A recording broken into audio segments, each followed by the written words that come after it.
Good morning, मी स्वप्नाली. तर काल होता माझा बर्थडे. स्टोरीजवरून तर तुम्हाला कळालंच असेल. माझा तर अजिबातच काही प्लॅन नव्हता, पण माझ्या रूममेटने मला न सांगताच सकाळी प्लॅन केला होता.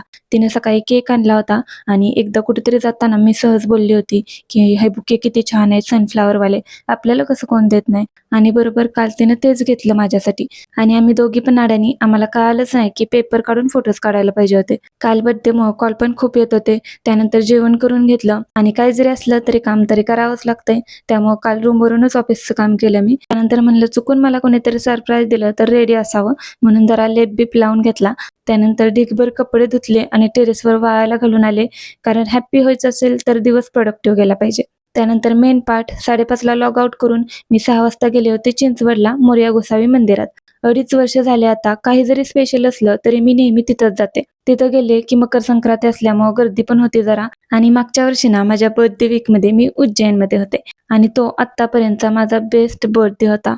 मी आणि माझी फ्रेंड आम्ही दोघींनीच प्लॅनिंग केलं आणि दोघीच गेलो होतो. त्यामुळे कोणाला कधी जायचं असेल तर मला विचारू शकता. त्यानंतर मस्त बाप्पांना थँक्यू म्हणून आणि आशीर्वाद घेऊन मी रिटर्न रूमवर आले.